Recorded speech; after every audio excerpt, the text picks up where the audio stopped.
Hello guys! If you're in Bangkok and you wonder what else you can do except for shopping, bar hopping, or sightseeing.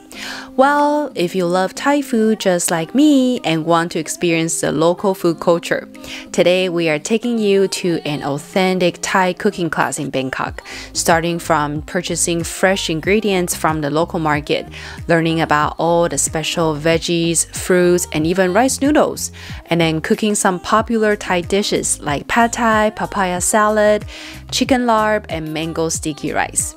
If these dishes sound delicious to you, let's get started.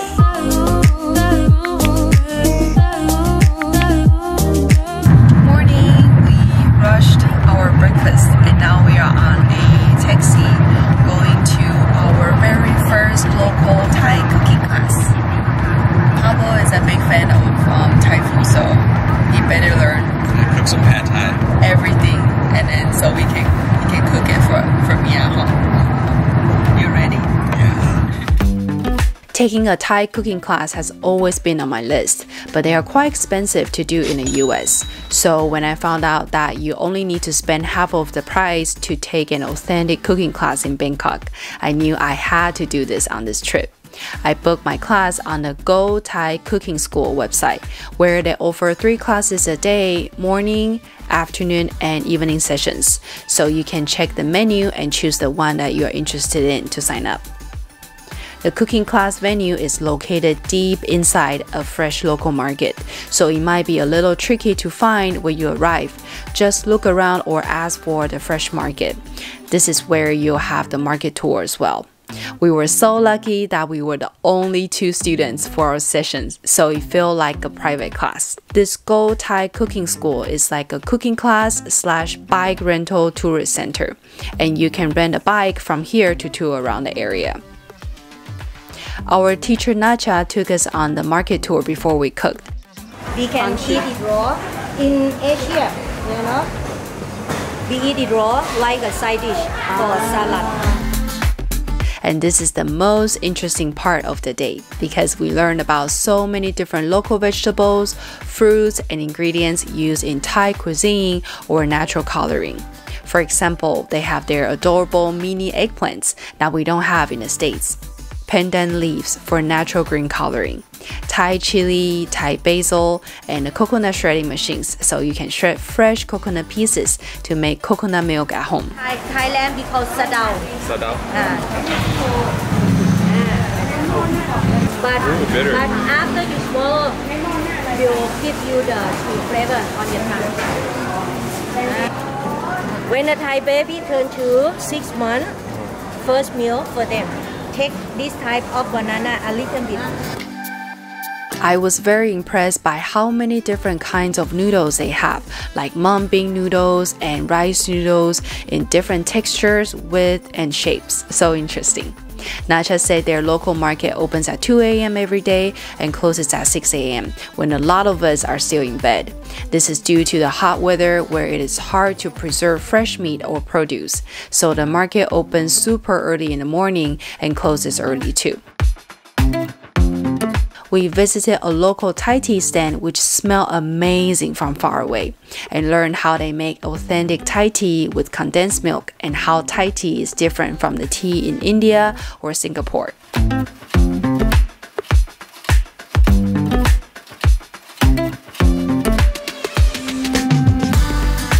I was in love with the Thai custard dessert sold by a grandma in the market who takes the train every day for 2 hours to commute to this location to sell her handmade custard. Nacha said traditional dessert like this are made with coconut sugar or palm sugar instead of white sugar.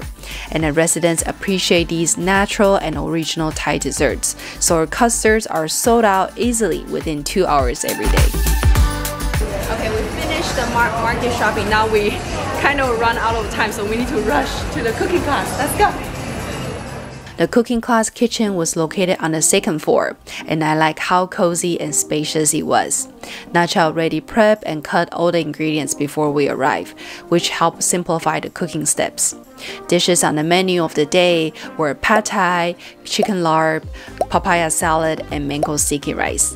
This is such an authentic experience, and Nacha and her team really depend on the income from these courses, so I'll keep it short and cover my favorite highlights from the course. If you want a full recipe from a real Thai expert, I highly recommend you come to Thailand and check out their full course. I was so excited to learn how to make pad thai because that's one of my favorite Thai dishes.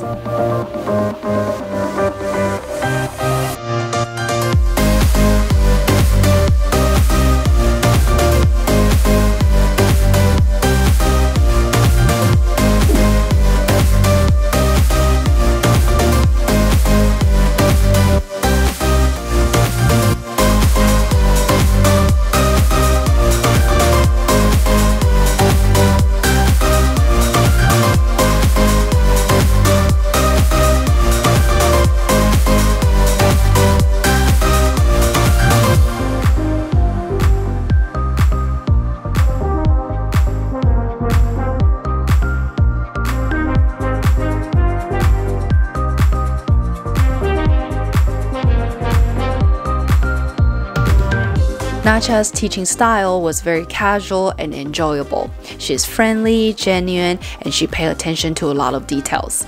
I like how she tried her best to answer every questions we ask. If you're allergic to certain ingredients or if you don't eat spicy food, she will accommodate everyone's request to make sure that everyone has a good time.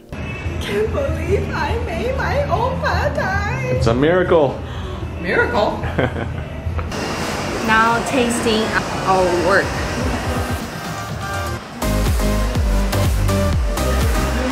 Salt Bay.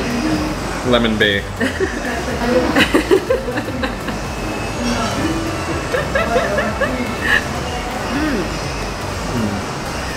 Really delicious and really fresh.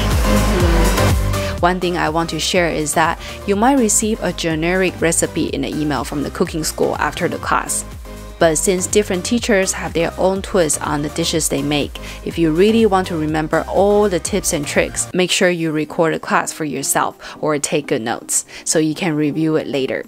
We tried to remake the recipe after we went home, and to be honest, it took us some time to review the clips, and then it took 4 attempts to make our pad thai taste like the real thing. So practice is important if you really want to learn a dish, and make sure that you don't wait too long to practice what you learn in the class. Otherwise, you might forget everything and waste the class fee that you pay for.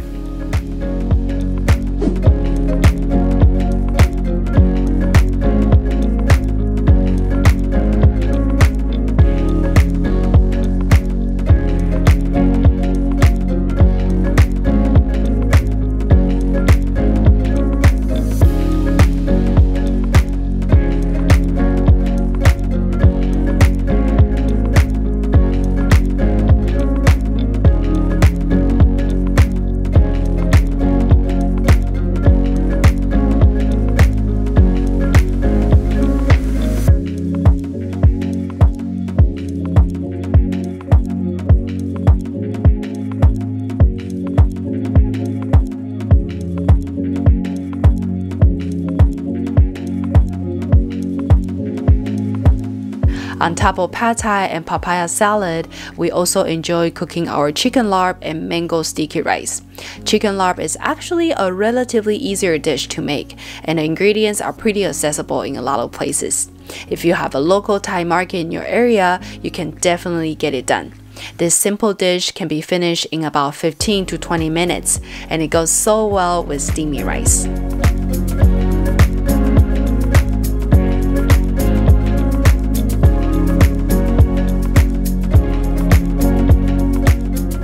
If you are sweet tooth and love coconut and tropical fruit, then you definitely will love the mango sticky rice. We added a cool purple butterfly flower water to the rice and created a beautiful unicorn cutter, which made it a lot of fun. The sticky rice soaked up the coconut milk and palm sugar essence and was paired with crispy mung beans and ripe mango pieces, which just melted in your mouth. It was so delicious.